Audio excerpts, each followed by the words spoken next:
Continuamos então com a leitura do livro Brasil, Coração do Mundo, Pátria do Evangelho, psicografia de Francisco Cândido Xavier, pelo espírito Humberto de Campos. Capítulo 7. Os negros do Brasil. Sob o domínio espanhol, Portugal sofria todas as consequências de sua desídia e imprevidência. A Espanha guardava o cetro de um império resplandecente e maravilhoso.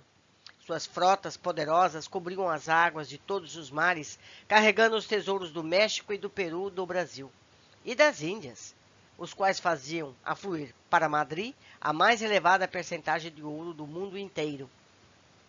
Até hoje, comenda-se com o espírito de a célebre frase de Francisco I, eximindo o seu desejo de conhecer a disposição testamentária de Adão, que dividira o mundo entre espanhóis e portugueses e o deserdara. A esse tempo, a terra do Evangelho não é mais conhecida pelo nome suave de Santa Cruz, à força das expressões comuns, dos negociantes que vinham buscar as suas fartas provisões de pau-brasil. Seu nome se prende agora ao privilégio das suas madeiras. Os missionários da colônia protestaram contra a inovação adotada, mas as falanges do infinito sancionaram a novidade imposta pelo Espírito Geral. Considerando as terríveis crueldades cometidas na Baía de Guanabara em nome do mais caricioso dos símbolos, a sanção de Ismael à escolha da nova expressão objetivava resguardar a pátria do cruzeiro dos perigos da Inquisição, que na Europa fomentava os mais hediondos movimentos em nome do Senhor. A situação do Brasil, sob todos os pontos de vista, como as da metrópole portuguesa, era dolorosa e cruel, embora governado por funcionários de Lisboa, segundo as combinações estipuladas na península. A raça aborígenes e a raça negra sofriam toda sorte de humilhações e vexames. Os índios procuravam o norte em busca de seus amigos franceses, que, expulsos do Rio por Mendiçá, concentravam suas atividades no Maranhão, onde pretendiam fundar a França equinocial, preocupando seriamente as autoridades da colônia. A situação geral era mais deplorável. Ismael e seus abnegados colaboradores sofrem intensamente em seus trabalhos árduos e quase improfícuos no sentido de organizar o Instituto Sagrado da Família nas florestas inóspitas, onde os brancos não dispensavam consideração às leis humanas ou divinas na condição de superioridade que se atribuíam. Os céus acendem os aflitivos apelos dos obreiros do invisível. Senhor, exclama Ismael nas suas preocupações, estendei até nós o manto da vossa infinita misericórdia. Enviai-nos o socorro das vossas bênçãos divinas, para que as nossas vozes sejam ouvidas pelos espíritos que aqui procuram edificar uma pátria nova. Nosso coração se comove ante os quadros deploráveis que se deparam às nossas vistas. Por toda parte vence os infortúnios das raças flageladas e sofredoras. Uma voz suave e meiga lhes responde do infinito. Ismael, nas tuas obrigações e trabalhos, considera que a dor é a eterna lapidária de todos os espíritos e que o nosso Pai não concede aos filhos fardo superior às nossas forças nas lutas evolutivas. Abriga aí, na sagrada extensão dos territórios do país do Evangelho, todos os infortunados e todos os infelizes. No meu coração ecoam as súplicas dolorosas de todos os seres sofredores que se agrupam nas regiões inferiores dos espaços próximos à terra. Agasalha-os no solo bendito que recebe as irradiações do símbolo estrelado, alimentando-os com o pão substancioso dos sofrimentos depuradores e das lágrimas que lavam todas as manchas da alma. Jesus está lembrando aqui que ninguém sofre em vão. A dor, seja de onde vier, ela é resultado da nossa semeadura em vida anterior. Tá certo? Jesus diz que há de vir um escândalo, mas ai de quem promover o escândalo. Então, as pessoas que estão sofrendo por uma razão anterior a essa encarnação. Mas aqueles que estão levando o sofrimento, por sua vez, poderiam não fazê-lo. E esses, então, terão que sofrer em seguida. Por quê? Se uma alma devedora precisa passar por alguma coisa, a própria natureza se encarrega disso. Não é preciso que um ser humano leve a ele esse sofrimento. Não é verdade? Então vamos procurar entender tudo o que nos ocorre e não julgar tanto quanto temos o hábito de julgar. Vamos continuar. Leva a essas coletividades espirituais sinceramente arrependidas do seu passado, tá vendo? O seu passado obscuro e delituoso, a tua bandeira de paz e de esperança. Ensina-lhes a ler os preceitos da minha doutrina, nos códigos dourados do sofrimento. Ismael sente que luzes compassivas e misericordiosas lhe visitam o coração e parte com seus companheiros em busca dos planos da erraticidade mais próximos à terra. Aí se encontram antigos batalhadores das cruzadas. Tá vendo? O pessoal da cruzada nascendo lá. Senhores feudais da Idade Média, padres e inquisidores, espíritos rebeldes e revoltados, perdidos nos caminhos cheios da treva das suas consciências polutas. O emissário do Senhor desdobra nessas grutas do sofrimento a sua bandeira de luz, como uma estrela d'alva, assinalando o fim de profunda noite. Irmãos, exorta ele comovido, até ao coração do Divino Mestre chegaram os vossos apelos de socorro espiritual. Da sua esfera, de brandos arrebóis cristalinos, ordena a sua misericórdia que as vossas lágrimas sejam enxugadas para sempre. Um ensejo novo de trabalho se apresenta para a redenção de vossas almas, desviadas dos desfiladores do remorso e do crime. Há uma terra nova, onde Jesus implantará o seu evangelho de caridade e perdão, e de amor indefiníveis. Nos séculos futuros, essa pátria generosa será a terra da promissão para todos os infelizes. Dos seus celeiros inesgotáveis sairá o pão de luz para todas as almas. Mas preciso se faz nos voltemos para o seu solo virgem e exuberante, a construir-lhe as bases com os nossos sacrifícios e devotamentos. Ali encontrareis, nos carreiros aspérrimos da dor, que depura e santifica, a porta estreita para o céu de que nos fala Jesus nas suas lições divinas.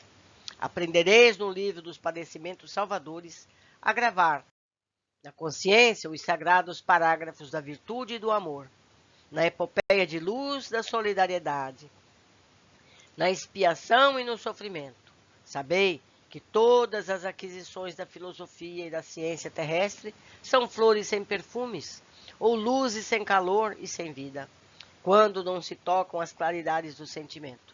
Aqueles de vós que desejarem o supremo caminho, venham para a nossa oficina de amor, de humildade e redenção.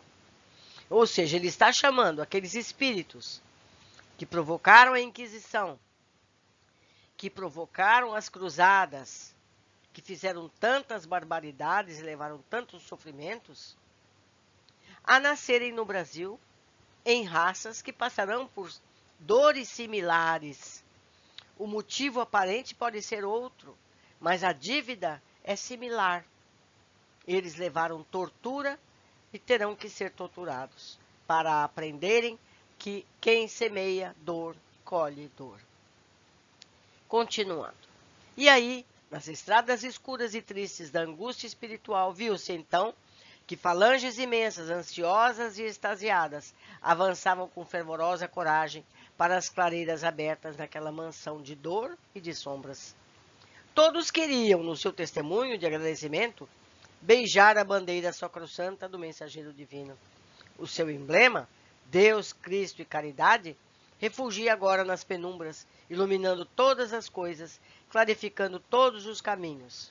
As esperanças reunidas daqueles seres infortunados e sofredores faziam a vibração de luz que então aclarava todas as sendas e abria todos os entendimentos para a compreensão das finalidades, das determinações sublimes do alto.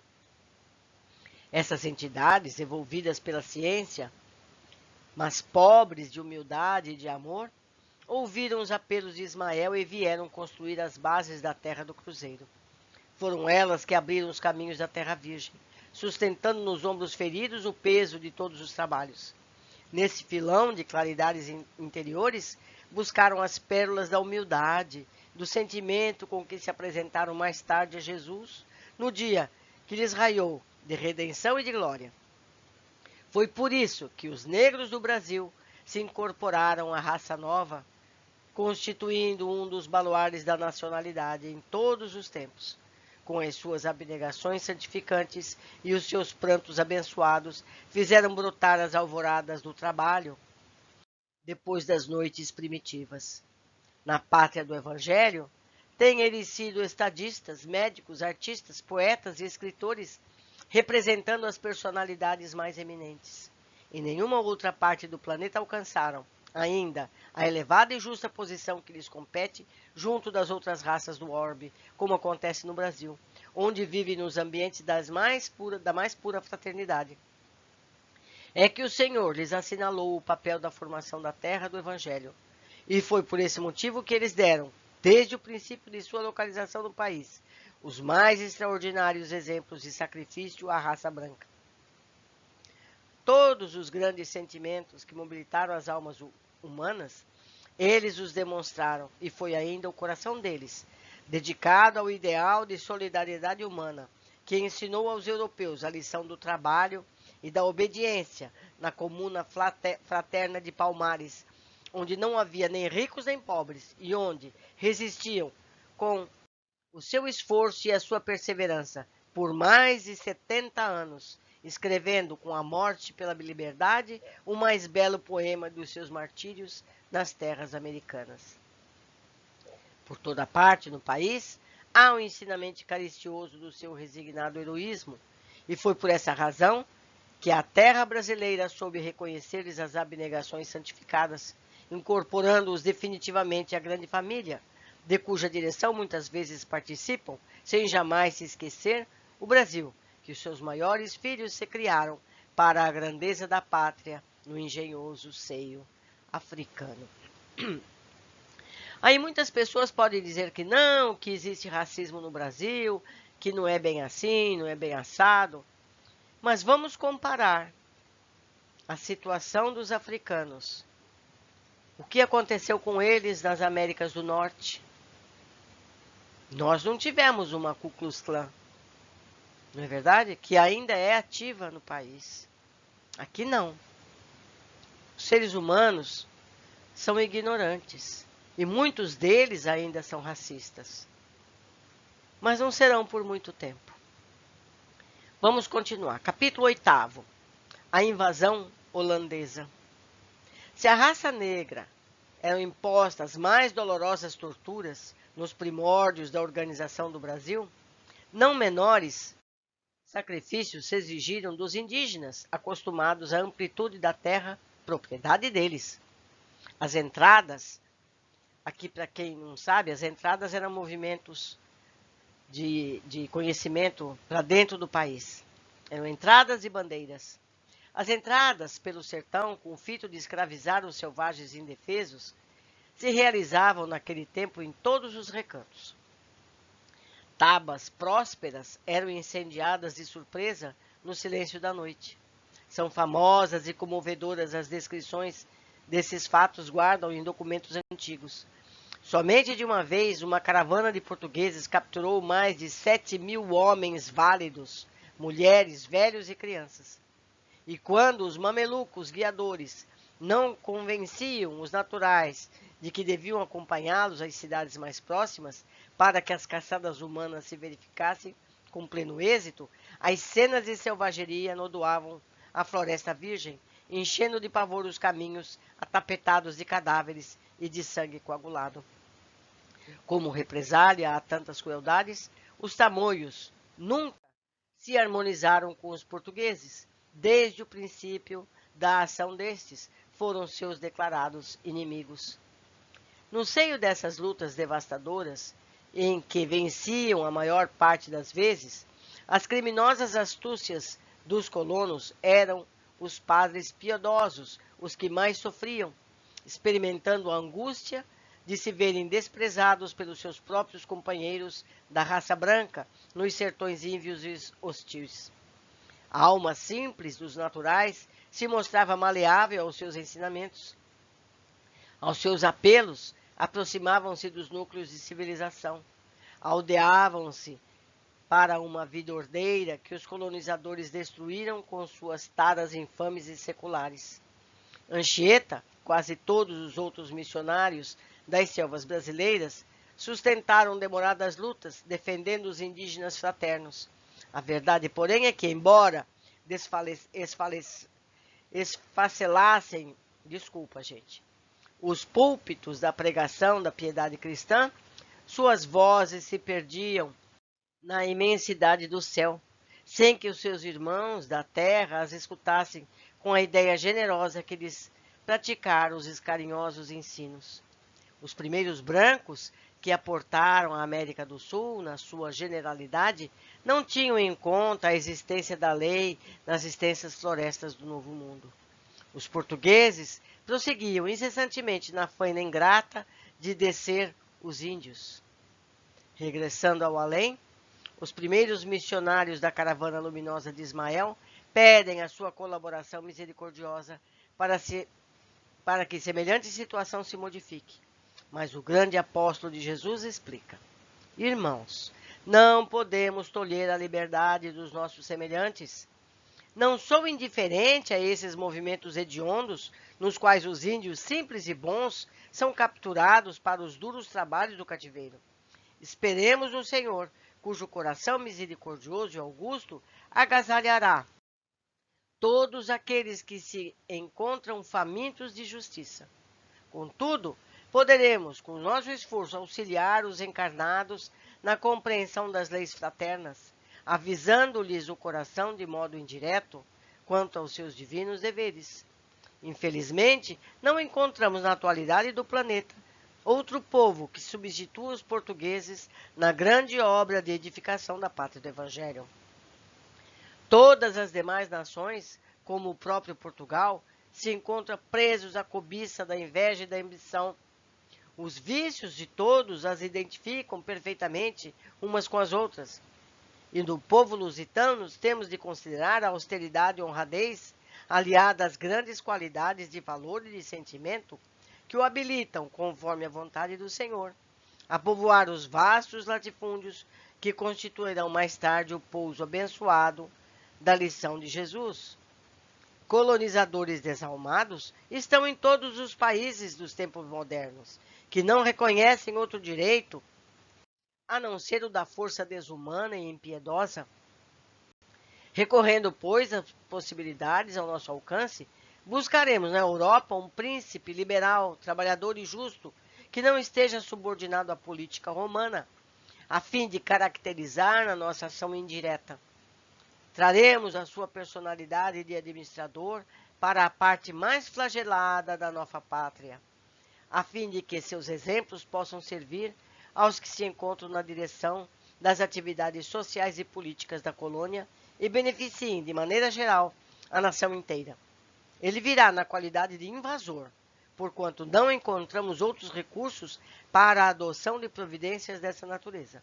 Mas a sua permanência no Brasil será curta e eventual, apenas durante os anos necessários a que suas lições sejam prodigalizadas aos administradores da nova terra. Preliminarmente, porém, devemos considerar que os seus companheiros não serão melhores que os portugueses, no sentido da educação espiritual. Ou seja, a humanidade toda era dessa forma. E os portugueses tinham a vantagem de terem o cristianismo mais puro. Os portugueses se casavam tanto com as negras como com os índios, coisa que não ocorria com os outros povos, não é? E mais uma vez a gente deve se lembrar, ninguém sofre em vão. Todos que sofrem têm um motivo no passado. todos nós. E esse sofrimento é para nos lapidar, para que não façamos o mesmo erro na vida futura. Não é verdade? Vamos continuar. A época é de profundo atraso de quase todos os indivíduos, e é para expelir essas trevas da consciência do mundo que nos teremos de sacrificar nas atmosferas próximas da Terra, trabalhando pela vitória do Senhor em todos os corações. Os fatos se verificaram, consoante as afirmações do iluminado preposto de Jesus. Em 1624, a pretexto de sua guerra com a Espanha, os holandeses tomavam de assalto a Bahia, sob o comando de Johan van Dort. Importa notar que as cenas dolorosas e lastimáveis decorrentes da invasão não foram organizadas pelas abnegadas falanges do mundo invisível.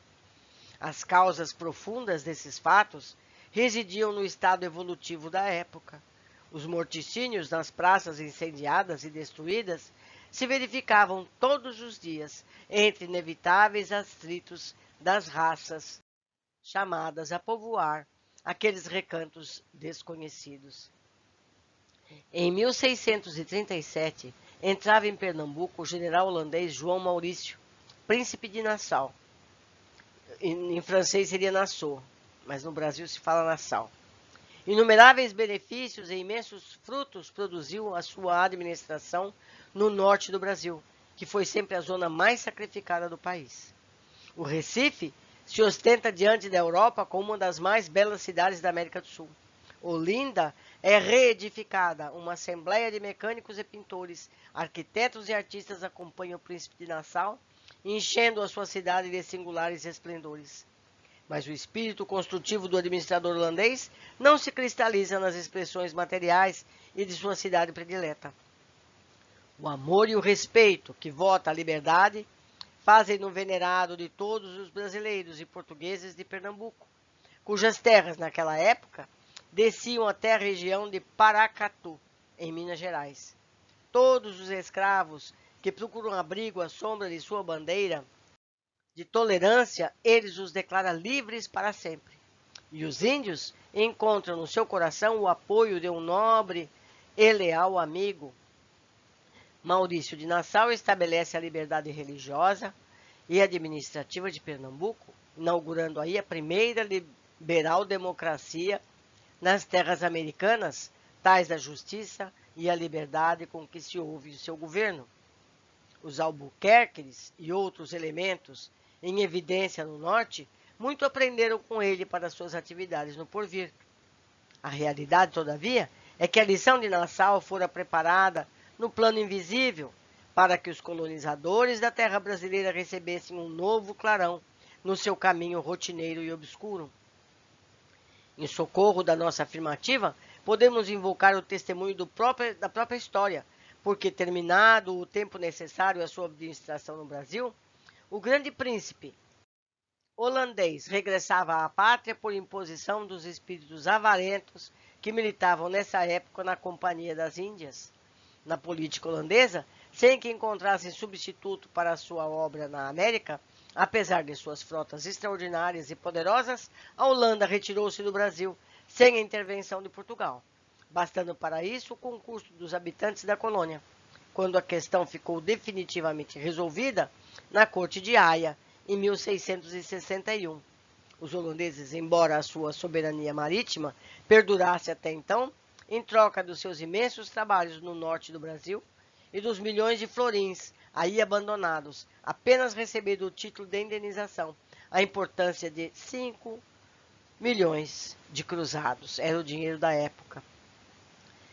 Meus amigos, nada é acaso, tudo tem uma razão mais importante. Feliz daquele, sábio daquele que procura entender as razões dos fatos ocorrerem em todos os locais, não é só no Brasil não, em todos os locais. Foi uma alegria ter vocês comigo e eu aguardo a todos nos capítulos seguintes. Até breve.